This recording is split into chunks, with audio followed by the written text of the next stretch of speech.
Okay, good afternoon, committee members and other parties of interest. This oral presentation for RPS 25-00379, Architectural/Engineering Services for the CDBG/DR Single Family Housing Repair and Replacement Program is being held in part by means of communications media technology. Active participation will be for committee members and presenting firms only. A recording of the meeting will be made available to the public and all other interested parties.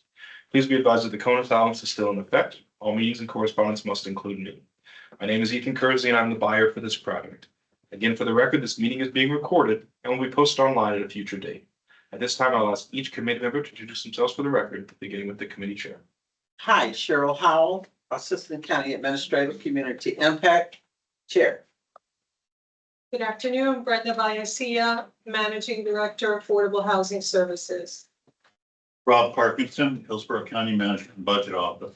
John Muller, Director of Facilities and Real Estate, Hillsborough County. Kim Rogers, Engineer with the Water Resources Department.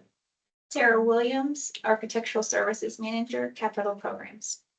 Nicole Gelber, Compliance and Monitoring Manager at Affordable Housing. Thank you. Presenters, if you would, please introduce yourself for the record the first time you speak today as well. Our presenters will have a total of 30 minutes, 15 minutes for presentation and 15 minutes for Q&A. The committee is advised that they may ask clarifying questions regarding any information provided in the firm's written proposal or that the firm brings up during today's oral presentation and interview. I will be timing your presentation and will signal to you when there are 2 minutes remaining. Immediately following the presentation, we will move on to the Q&A portion, where I'll also track your time and provide a 2-minute warning. I will start your time once you begin speaking, and with that, Jerel McCants, I will turn it over to you. Okay, great. Well, thank you. Thanks for the selection committee for now allowing us to present our services for this CDBG repair and replacement program. I'm Jerel McCants. I'll be the main presenter and then followed up with my consultant team. We have everybody present except Rick Fourier, our cost consultant. He was caught up in a flight delay, so I'll just speak on his slide towards the end, but the rest of our team is here. Okay, our team structure is presented here, our project organization.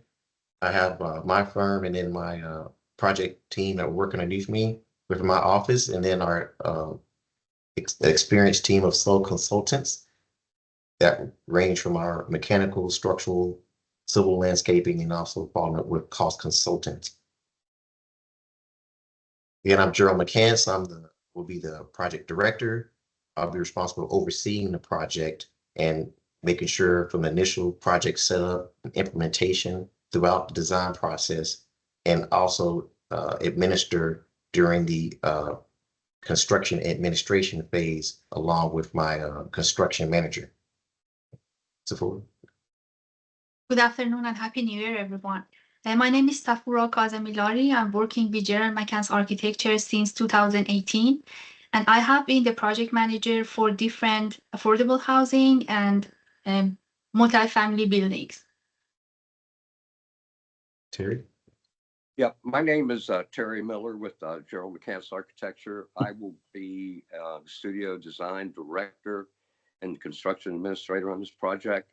I will see the project through day-to-day operations for technical leadership, quality assurance, and constructability for the projects. I'll also handle all of the construction administration aspects of it to keep the project moving along and being responsive to the client and the contractor and everybody. Great. In our project approach that we implement to maintain and meet our clients' goals are based on a standard methodology, and then we tweak that based on the project scope parameters. According to the scope extracted from this program, we always conduct our program verification up front, but because of the unique nature of this project, we will dig a little deeper and look into like rehabilitation strategies that will present itself based on whatever inventory or lots that are assigned. And then also we do have experience with HUD and tax credit funded projects. Some of the slides, the images over to the side of the slide show Diner Street projects. That was a tax credit driven project, 24 total units, 4 2-story buildings within a lot developed from, there's a vacant lot in East Tampa. Throughout our methodology, we look to incorporate our consultant team and refine the project scope based on any existing condition parameters to make sure we're aligning our timeline based on the particular project area. And then from there, we have an extensive experience with permitting officials that helps reduce time in the permitting process based on our relationships with existing officials.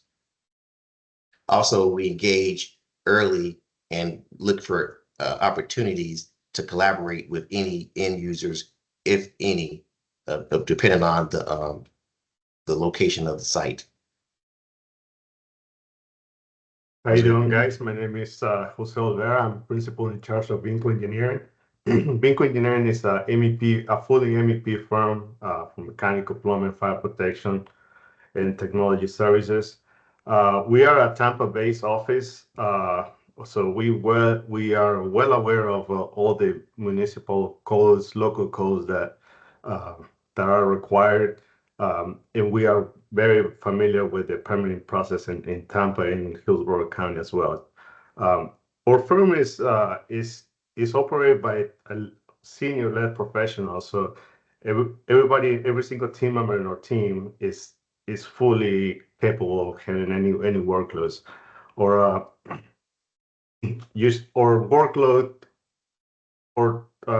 workload is currently operating about 50 to 60%, and is optimized to handle any future workloads as well. If you want to go to the next page, please. Yeah, so we conduct, there are several projects we have completed in the Tampa Bay area. We obviously focus on providing the highest performance design without compromising budget. We conduct life cycle cost analysis. We keep in line and in touch with any equipment lead times. We don't want to compromise any construction timelines. So we are always kept up to date with those items, basically critical items that might affect any timeline. We use any current technology that is available to conduct our designs and optimize our process system.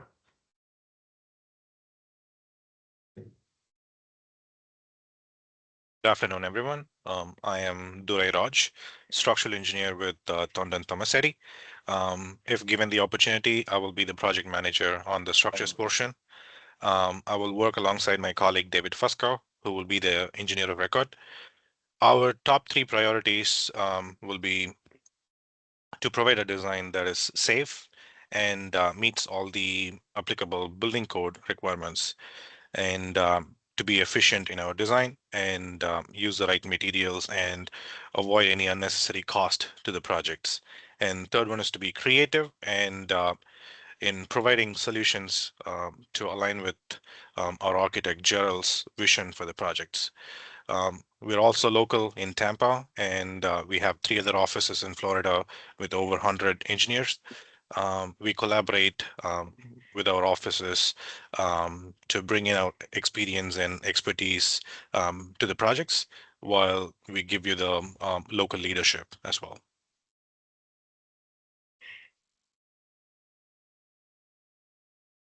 You can go ahead and highlight on some of this, Daraj, and I'll kind of finish up. Yeah, we have experience with like residential, public buildings, municipal, government buildings. We work on multiple types of project. We have both renewal and restoration group as part of our team, and we worked on all different scale of project. We are back with our experience as a multinational company, and we share resources to help provide any kind of service to our clients.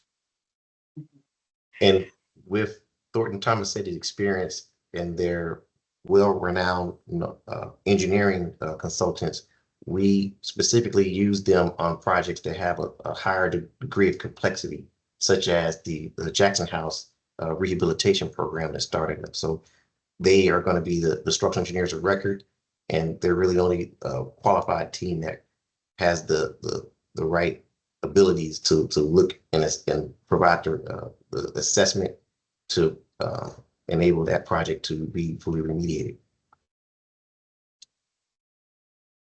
Good afternoon, everyone. My name is Gregory Ashe. I'm the Senior Project Manager and Civil Group Leader for the Kleinders Group. We'll be the civil engineer providing civil site design and the survey services for these projects. We're a Pinellas County firm. We've got about 15 people locally, about 170 through our 4 offices throughout the state. So we've got a lot of capacity to bring a lot of hands-on for whatever projects come our way. Most of our work will probably be doing site permitting, civil site design, and stormwater management.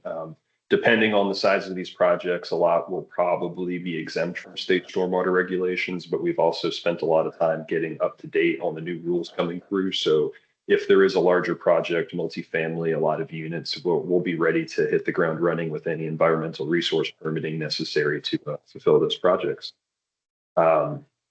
We provide generally civil site design, landscape architecture. We have survey and transportation services in-house. So we can leverage all those as needed to projects. And then, of course, geotechnical engineering, subsurface utility engineering, we'll be able to coordinate that directly to make sure we meet our project timelines and everything goes forward. Generally, our firm is all about creative design and transforming communities. Of all the construction and design projects I do, I value homes and building homes for people the most. So this is a great opportunity for us, and thank you for considering us. And just in general, I was looking through that previous list. It hasn't been updated since February of 2024 for the affordable housing locations, but generally there's about 50 parcels totaling 120 acres for development scattered throughout unincorporated Hillsborough County.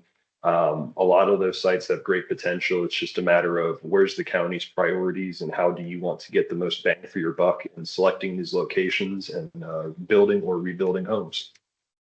And that's all for me, Jerel. Great. Thank you. Yeah, and I'll finish up on Rick's slide. So Rick is a independent cost consultant. He started his career being a general contractor and then moved into a specialty where he is a cost consultant agent. And so he's, with his background and experience of being a contractor, he's been able to provide project estimations within a tight margin. Typically, estimators will provide initial upfront cost of assessments within say 18% of actual construction costs. Well, Rick has been able to get it like half of that. I've seen him do projects that he's within 6% of actual costs. So with his experienced team, he's somebody that we wanted to use, have access for this project and able to manage any type of budgeting constraints that will arise throughout this project. So he'll be integrated just as I will, from initial mobilization on start to any type of speculative developments. He'll be able to break down any type of cost comparisons and then chart a projected path to make sure that whatever feasibilities studies that we do on any undeveloped projects will be tracked and monitored with a cost component, a rider with the development. And with that, that's concludes our presentation. So we'll be open to any questions and comments you guys might have concerning the team. Thank you. Okay, thank you so much. We'll go straight into the Q&A portion. We'll have 15 minutes. I'll start the time when the committee asks the first question. So I see it looks to me like this is this a prime firm? And I guess let me ask that first. Is this a prime firm and subconsultants, or is this like a joint venture team? Yeah, it'll be more the initial Prime and analysis. subconsultants. Yeah, prime Okay. with sub-consultants. Yes, that's how we structure. Which is what we're used to. So Yeah. what I see a lot is a lot of that residential experience demonstrated by the prime firm. I see maybe there's plenty of that for the subs, but I didn't see as much. Would you give me some more examples of the subconsultants, specific like the engineers, what residential experience you have? I can speak to that from Yeah, the go civil ahead. side to start off with. So the Kleinger's Group, our civil firm, is relatively new. We just started the office last year, so we haven't had any full residential build-out projects yet. In terms of my historical experience, I have done design and construction for over a decade throughout Florida. Some of the smallest projects I've had were single-family homes on single-family lots, and they needed something like a very small stormwater facility to meet state compliance in a sensitive basin. Everything up to 30, 40 acre multifamily apartment complexes.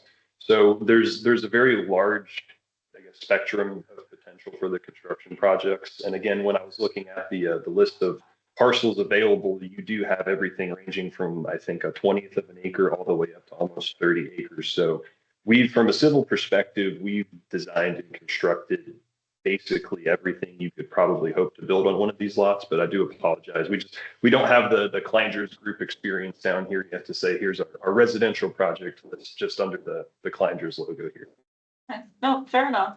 And then just one quick follow-up.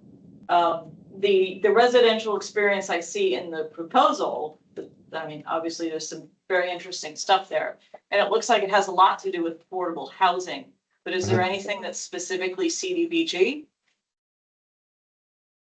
No, they would fall within the projects in the proposal are the affordable housing, and they would have some type of tax credit component to them, but they weren't really pertaining to like the CDBG procedure. We're familiar with it, but our projects are going to be more so like structured within that affordable housing range. And then we've done market rate as well.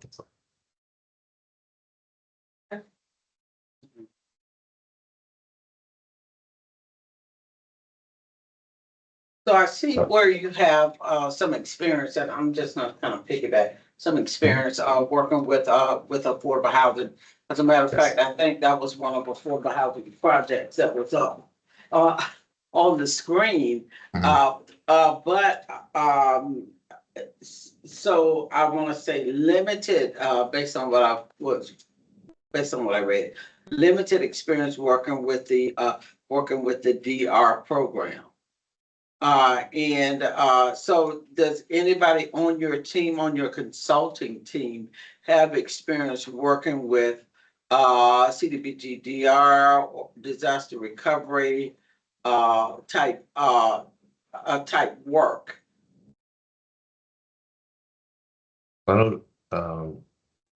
This is Jose from Vinco. We are familiar with some of the items usually, but I only speak as a sub-consultant.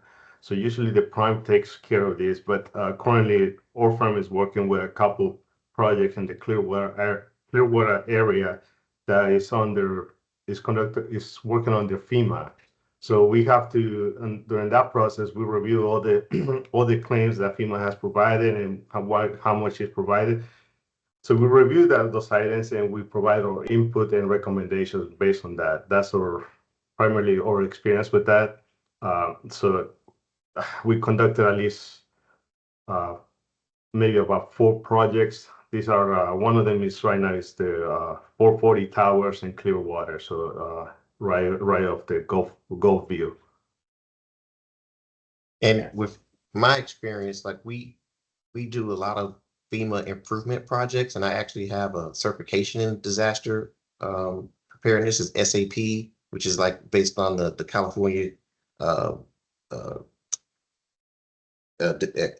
Department of Disasters, like after natural disasters where earthquakes or on our side, we have more hurricanes. So I do have that certification, and we've gone in and done some type of remediation work on areas that are prone to flood. So that kind of talks a little bit about, I think, what you're highlighting on. And our structural engineer, like they have an extensive experience with mid-rise and high-rise buildings throughout Florida. So they understand those type of conditions that need to be worked on in those coastal regions. Yeah, I can add to what Jerel said as well. we have a resiliency team, and not sure if we directly have worked on any CDBG related project, but when it comes to disaster relief, we have worked on for some of our residential clients on doing some flood mitigation and making sure you could future-proof some of the do some improvements by future-proofing for the floods. And since we have a renewal and a forensics team, we've done a lot of like hurricane damage assessments on buildings, and then provided our like repair recommendations and everything for residential buildings as well. Thank you. Just to follow up on that, can you describe if you have any projects where that remediation might need to occur? So do you go in and do inspections, or do you hire third-party inspectors to do that and then design based off of their recommendations? Do you do that in-house? How does that process look for your team? We have a forensic consultant team. That would be another consultant. But if there's a project that would require that, we would obviously do it. That's our upfront due diligence when we do our site assessments and figure out, if there's some other consultant team that we work with that would be required based on the existing conditions. So we do have forensic consultants that when there's projects, they may have some type of water infiltration or any type of, mold or mildew or kind of sick building symptoms. We'll come out and have them do their analysis. And then that leads to several other type of remediation based consultants that can go from being any type of asbestos or lead abatement, environmental engineering companies, even getting down to soil testing. So all these would be a complement, an assortment of consultants that we reference when we do our initial upfront site investigation evaluations.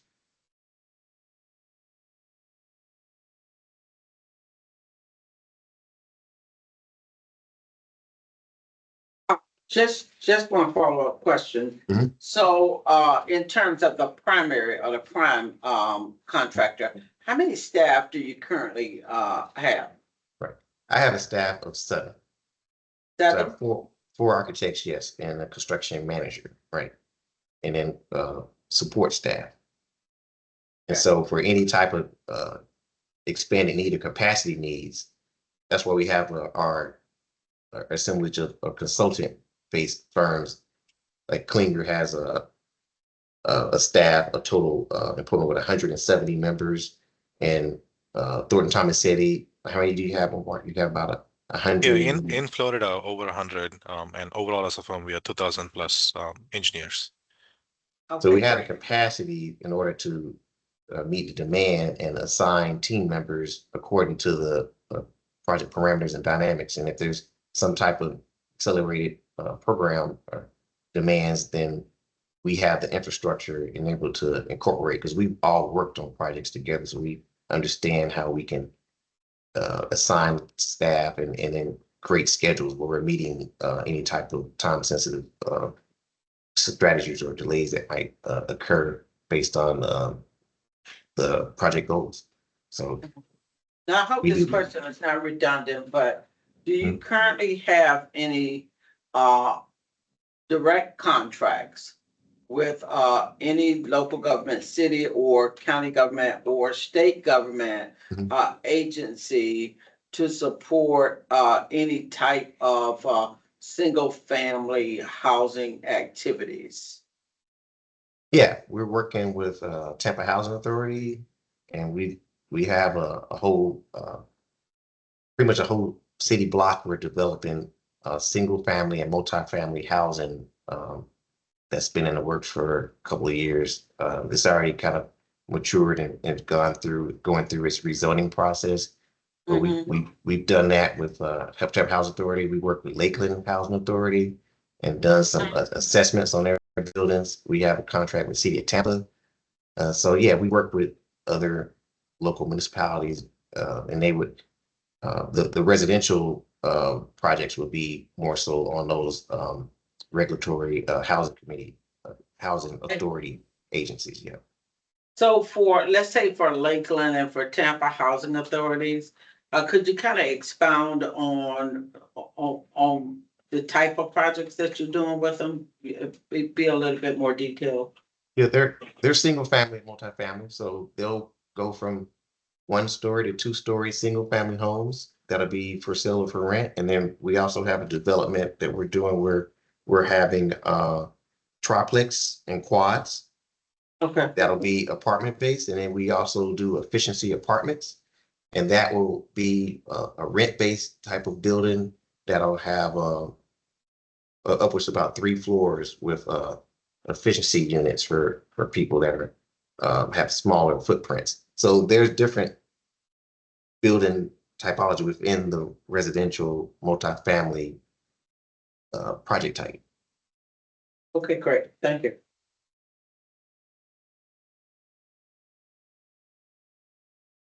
You talk a little bit about how to handle the relationships with the customers or the homeowners and how your interface with them might work?